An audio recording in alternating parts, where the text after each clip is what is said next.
At 0530 on June 4, 1942, Lieutenant Howard Addi boarded his PBY Catalina at Midway Island, preparing for a patrol that would significantly impact the Pacific War.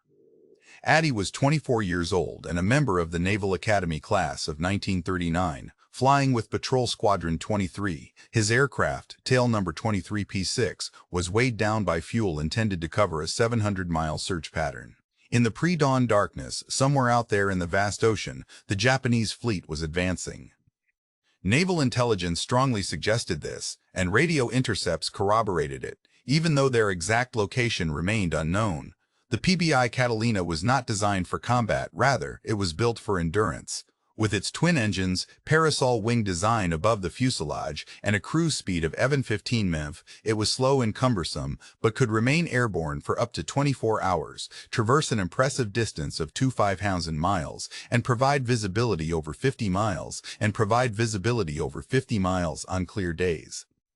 In the expansive Pacific Ocean, where fleets could vanish into millions of square miles of open sea, the Catalina served as the Navy's answer to a seemingly unsolvable challenge, locating adversaries before they could be discovered. Addi's crew consisted of 8 individuals: co-pilot Robert Swan, navigator, radio operator, flight engineer, and 3 gunners.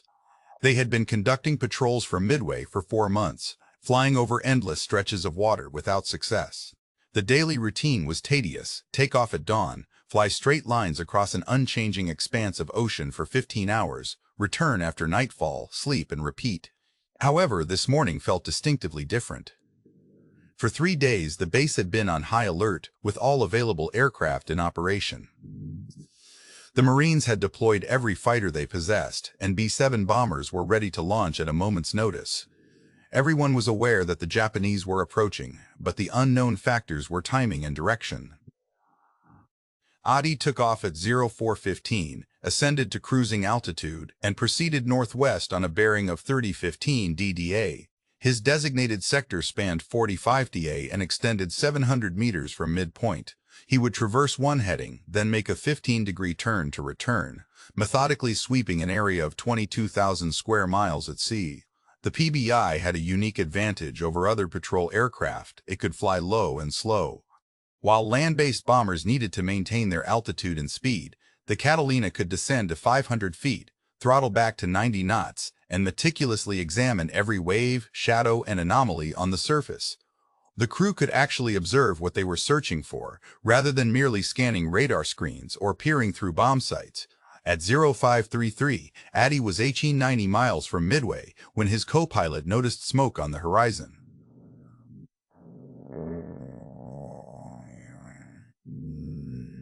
Upon spotting this, Addi turned toward the smoke and descended to 1,000 feet.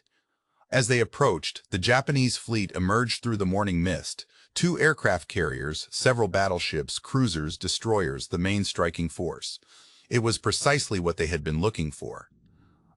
This message, sent at 0534 hours, triggered the Battle of Midway. Admiral Fletcher received the message aboard Yorktown at 0630, and shortly after, Admiral Spruance got it aboard Enterprise. Every American commander in the Pacific received the same information simultaneously. The Japanese fleet had been located, setting the stage for an ambush to commence. However, Addi's mission was far from over. He still needed to maintain contact with the enemy, provide updates on their movements, and track their course and speed. The issue arose when Japanese Zero fighters began launching from the carriers below him. Addi could see them ascending towards his altitude. A PBI had no chance against a Zero, lacking both the speed to escape and the maneuverability to fight back, with little armor for protection. To stay alive, he climbed into cloud cover at 4,000 feet, embarking on a 3-hour game of hide-and-seek.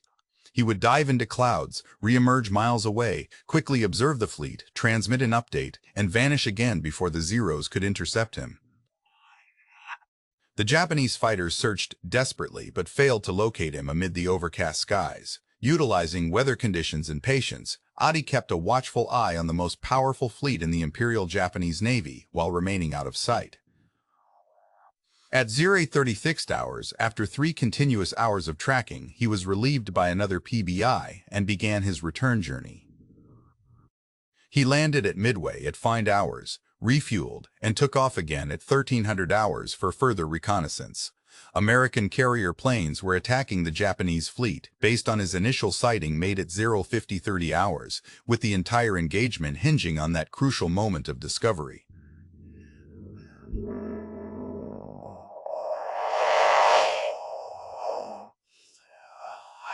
The victory at Midway hinged on several crucial elements: deciphering codes, strategic choices, personal bravery, and fortunate circumstances. This cumbersome yet invaluable aircraft was capable of performing a task that no other plane could achieve. It scoured expansive stretches of ocean, pinpointed the elusive target, and managed to transmit this critical information back home. Throughout the war, PBYs consistently fulfilled this vital role, often under unglamorous and mundane conditions, but always indispensable. By 1943, over 3,000 PBY aircraft had been manufactured, serving in various theaters from Alaska to Australia and from Pearl Harbor to the Persian Gulf. Designed by Consolidated Aircraft Corporation in 1935, the Catalina was groundbreaking for its era. It boasted an impressive range of 2,500 miles without needing refueling and could stay airborne for over 20 hours. Additionally, it accommodated a crew of up to 10 personnel and operated effectively from water surfaces, eliminating the necessity for airfields. The PBY's exceptional endurance was due to its efficiency rather than speed, cruising at just 11:15 Empire, which is barely faster than modern highway traffic. Yet this slower pace allowed its two Pratt & Whitney radial engines to consume only 800 gallons of fuel over a full day's operation. Essentially, the PBY functioned as a flying fuel tanker with wings, equipped with integral fuel cells in the hull and additional tanks within the wing sections. Every possible space not occupied by crew or equipment was utilized for storing fuel. This model came with several drawbacks. Additionally, its maneuverability was severely limited. Turning could take miles rather than feet. Its defensive capabilities were also lacking, as early versions featured only 330 caliber machine guns, while later iterations added 50 caliber weapons but still fell short in terms of firepower relative to air combat needs.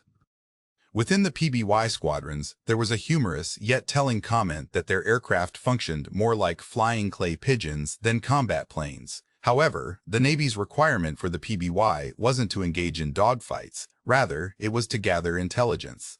During World War II in the Pacific Theater, information often held greater value than raw firepower. To accommodate these extended missions, crew quarters included bunks behind the flight deck for rest periods. There was also a small galley equipped with a hot plate to heat up coffee and canned food, along with a chemical toilet, a luxury uncommon in military aircraft of that time. These amenities were not intended as comforts, but rather practical necessities for sustaining long operations. These missions typically lasted between 18 and 24 hours, necessitating essential supplies. The galley was extremely basic, featuring just one hot plate, two stainless steel sinks, water, beer, and very little storage space. Crew members would bring canned food for extended patrols, with Vienna sausages being a staple alongside crackers, canned fruit, and coffee, often in large quantities. Coffee played a crucial role during 20-hour missions, keeping the crew alert. The hot plate could heat water for coffee or warm up canned foods, but had no other functions. There was no refrigeration available, and apart from that single hot plate, there were no cooking facilities. Veterans remembered that by hour 15 of a patrol, exhaustion set in, along with discomfort from either the cold North Atlantic climate or the sweltering heat caused by the greenhouse effect of large windows in the South Pacific. Regardless of these conditions, comfort was not prioritized. Instead, crews adapted and established routines to cope with long missions. The bunks offered some respite from fatigue, even though sleep was challenging due to engine noise and turbulence. Having the ability to brew hot coffee at high altitudes provided a significant morale boost that should not be underestimated during these lengthy missions. Small comforts like this became increasingly important as patrols extended beyond 20 hours. Ultimately, the PBI's most valuable feature was its adaptability. The aircraft had the capability to launch from bodies of water, thereby obviating the need for conventional runways. Across the Pacific, island outposts required only a sheltered lagoon or harbor to accommodate PBIs. This enabled the Navy to set up patrol stations on far-flung atolls that were previously unsuitable for traditional aircraft operations. Remote locations such as Canton Island and Palmyra, along with numerous other small islands, became vital operational bases for PBY missions. Additionally, these planes could be adapted for various roles. The standard PBY-5 was a dedicated flying boat designed exclusively for water takeoffs and landings. However, the PBY-5A featured retractable landing gear that allowed it to function as an amphibious aircraft capable of operating from both land and water surfaces. This versatility significantly enhanced its tactical utility. For instance, in areas like the Solomons, weather conditions could make water operations impossible while leaving runways accessible, or vice versa. By late 1942, the Navy had come to recognize that PBIs were not limited to reconnaissance duties alone. Their extended range and nocturnal operational capabilities made them perfect for a mission that was unforeseen at the outset, striking Japanese vessels under cover of darkness. 1. Mott's staticity and ingenuity.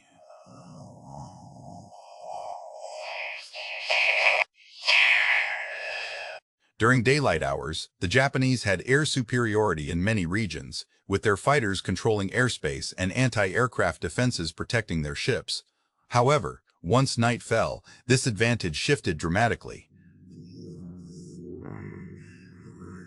In the dark, Japanese aircraft struggled to operate effectively, leaving their vessels exposed. The challenge lay in identifying and engaging these targets without radar or advanced navigational aids. Lieutenant Commander Clarence Taff was instrumental in developing the tactics that would define Black Cat operations. VP-12's squadron arrived at Henderson Field on Guadalcanal in December 1942. Although the Marines had control of the airfield, Japanese ships continued to deliver supplies to their forces each night. This nightly operation was nicknamed Tokyo Expresses by American forces, referring to fast destroyers that made quick runs from Rabaul, delivering troops and supplies, attacking Marine positions, and returning before dawn. Taff recognized that his PBI aircraft could potentially intercept these vessels if they operated at night. However, significant modifications were necessary for this mission. The first change was the paint job. Standard PBIs were typically painted blue-gray on top and white underneath, suitable for daytime patrols, but inadequate for nighttime operations. Taff had his plane repainted entirely in matte black, even covering the national insignia with the same color.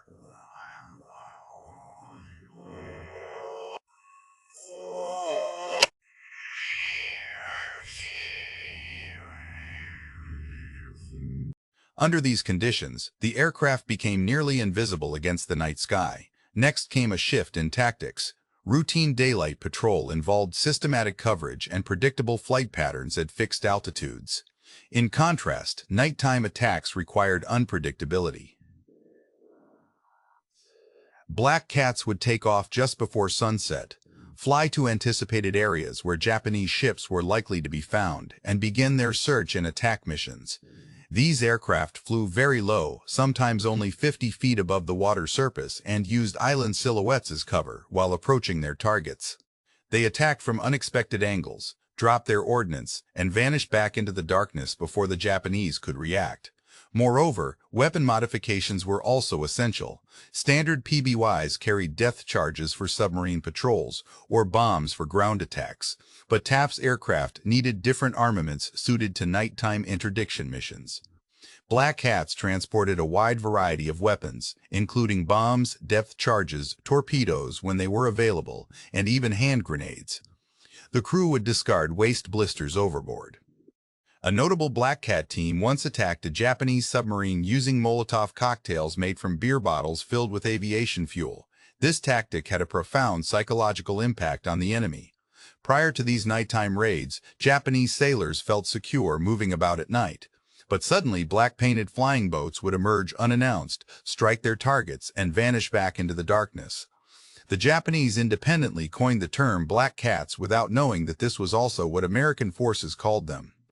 This moniker underscored the aircraft's capability to appear out of nowhere like a cat hunting in the night. Squadron VP-44, known as the Black Cat Squadron, achieved one of the most successful nighttime attacks during World War II. On February 2043, Lieutenant William Goff and his crew spotted a Japanese destroyer near Columbanger Island. They approached at an altitude of 50 feet, using the island's silhouette to conceal their approach. At a distance of 800 yards, Goff ascended to attack altitude and dropped two 500-pound bombs. Both struck the target directly, causing it to explode and sink within minutes. However, these nighttime missions came with significant risks. Flying at low altitudes over water in large, slow-moving aircraft was perilous, even when there was no enemy engagement.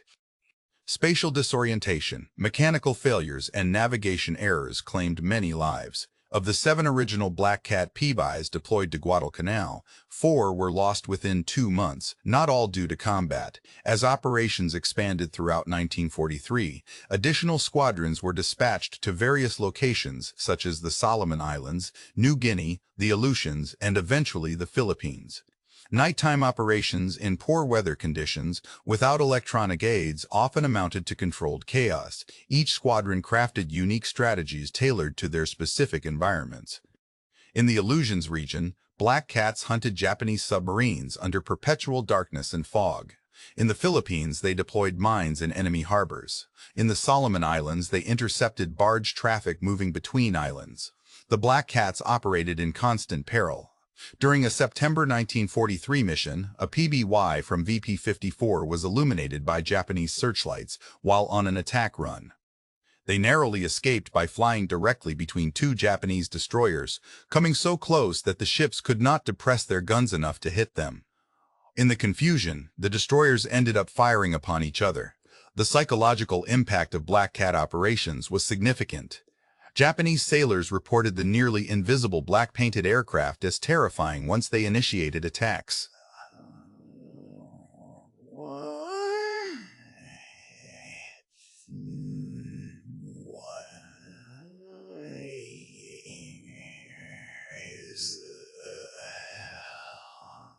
Ships had to maintain blackout conditions and post additional lookouts, reducing operational efficiency. However, the PBI's most crucial role was not combat but rescue. By mid-1943, hundreds of American aircraft were operating over vast ocean expanses. When they went down, their crews faced peril from exposure, sharks, or drowning unless rescued swiftly. The PBI emerged as the Navy's primary rescue aircraft, saving thousands of lives throughout the war. One of the most notable rescues took place on April 18, 1943. Captain Eddie Rickenbacker, the top ace from World War I in American history, was conducting an inspection tour when his B-7 aircraft crashed into the Pacific Ocean. He and 7 other crew members managed to survive for 24 days by clinging to life rafts. Lieutenant William Addi eventually spotted them while flying a PBI aircraft from Squadron VP-51. Despite the perilous conditions of landing in 8-foot swells, Addi successfully rescued all survivors, though such missions often went unnoticed. Lieutenant Nathan Gordon of Squadron VP-34 was awarded the Medal of Honor for his heroic actions on February 15, 1944, when he saved 15 sailors. Multiple American aircraft had been shot down by Japanese fighters near Kaviong. Gordon skillfully landed his PBI in the harbor while under enemy fire, taxiing to each life raft and rescuing all survivors over 3 separate landings. The PBI's boat hull was specially designed to handle rough waters, allowing experienced pilots to perform dangerous maneuvers that would be impossible for other aircraft. The experience of riding in a PBY during such conditions was likened by crews to being on an aluminum bucking bronco. By 1944, the Navy had established systematic rescue operations known as Dumbo missions, inspired by Disney's elephant character. These missions involved PBYs patrolling near combat zones and were ready to rescue downed airmen whenever necessary. This assurance gave fighter pilots confidence and encouraged them to engage more aggressively in battle, knowing they could count on rescue if needed. The statistics speak for themselves. Over 2,000 airmen were saved during World War II thanks to PBI aircraft. This includes entire bomber crews and fighter pilots, as well as sailors rescued from sunken vessels. Each rescue mission involved immense danger for the PBI crew members, who had to land in hazardous conditions, sometimes amid enemy fire, always with the risk of weather or mechanical issues that could doom their efforts. The Catalina also set a precedent for long-distance medical evacuation operations. Due to its extensive range and capability to land on water, it was perfectly suited for transporting casualties from remote areas. With stretchers installed, PBIs could carry up to 8 wounded soldiers. Navy corpsmen often accompanied these flights, administering emergency medical care en route back to base hospitals. For those injured on isolated islands or aboard damaged ships, the PBI frequently meant the difference between survival and perishing. One of the most remarkable instances involved the January 1944 mission by Squadron VP-43. A PBY was dispatched to evacuate an urgently wounded Marine from a remote coastal station in the Solomon Islands. The landing site was a river mouth barely wider than the aircraft's wingspan, necessitating that the pilot navigate up the waterway at treetop level before executing a precision landing and takeoff along the same narrow channel. Thanks to the daring efforts of the PBY crew, the Marine survived what seemed like an insurmountable challenge. Beyond its role in rescues and medical evacuations, the PBY played a crucial part in intelligence gathering and the massagents gathering. By 1943, modified Catalina aircraft were equipped with early radar systems that enabled detection of ships and planes even during nighttime or adverse weather conditions. These radar-equipped PBYs served as the Navy's first airborne early warning platforms, an innovation that would prove invaluable in future conflicts.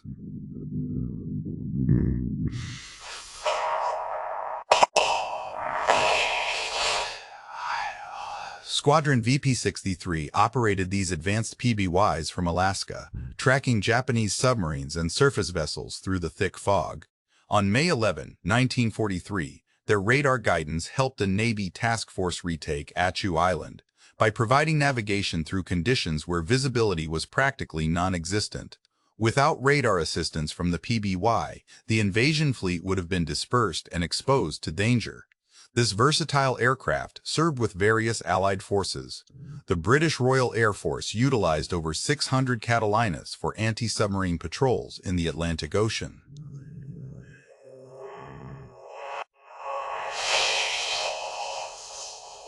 Additionally, through Lend-Lease arrangements, the Soviet Navy received 18 Catalina aircraft, deploying them in operations around the Arctic and Pacific regions. In the Pacific theater, the Royal Australian Air Force operated Catalinas to connect with coast watchers stationed across numerous islands. These supply missions were known as milk runs and involved flying alone without weapons, except for defensive armament, landing in enemy-controlled waters, a task that demanded immense bravery. One such pilot was G.H. Hemsworth of the Royal Australian Air Force, who flew Ullatu milk runs, surpassing all others, and survived being shot down 3 times despite fierce combat conditions. Remarkably, the PBI also functioned as a commercial airliner during wartime. Pan American Airways operated Catalinas on routes across both the Pacific and Atlantic Oceans when civilian aircraft were commandeered for military service. These flights transported high-priority passengers, mail, and essential supplies, including an 18-hour journey from San Francisco to Honolulu that offered little comfort but ensured vital civilian connectivity when other planes could not complete such missions. Throughout World War II, production of the Catalina continued unabated. Consolidated manufactured approximately 400 PBYs at their San Diego facility, while Canadian Vickers produced 3609 and Boeing Canada built another 3622. Additionally, the Soviet Union assembled 27 under license agreements. The Naval Aircraft Factory in Philadelphia manufactured 15 6 PBY-5A Catalinas by the time production ceased in 1945. Throughout the war, more than 3,000 Catalina flying boats were built, making it the most extensively produced seaplane ever. The last combat missions for U.S. Navy PBYs took place on August 14, 1930. Several squadrons had their aircraft in patrol near Japan when they received word of Japan's surrender. These patrols concluded with the planes returning to bases at Okinawa and other locations early on August 15, marking the final operational flights for PBIs during World War II. The war that began for many PBI crews with the attack on Pearl Harbor finally came to an end.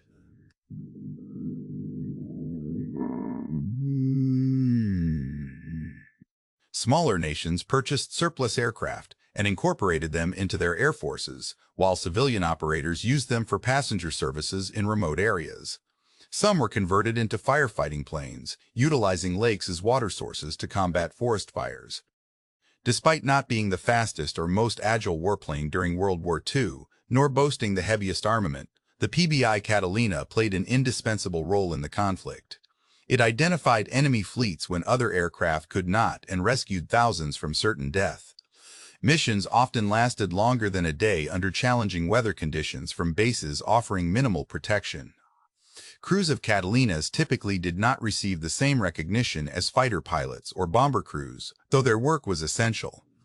Their tasks were frequently monotonous, involving long overwater flights lasting up to 20 hours. However, when these planes discovered elusive enemy fleets, plucked survivors from perilous waters, or conducted nighttime attacks on vessels, they demonstrated that winning a war often hinges on the sustained, unglamorous efforts necessary for continuous operations day after day.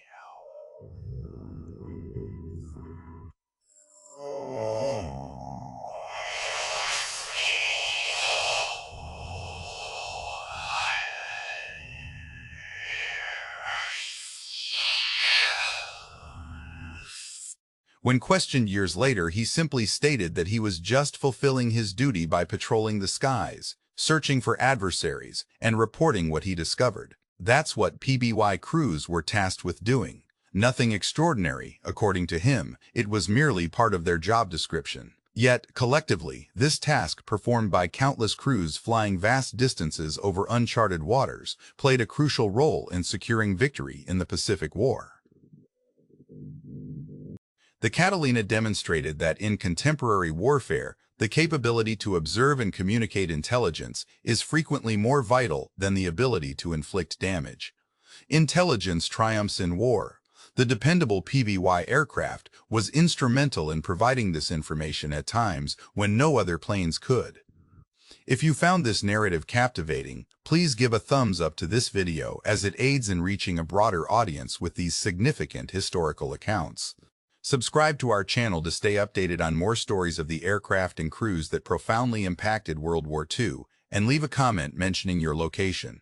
Our community is global, connected by shared interest in the genuine tales of bravery and ingenuity from history's most monumental conflict. Thank you for watching and for honoring those who served.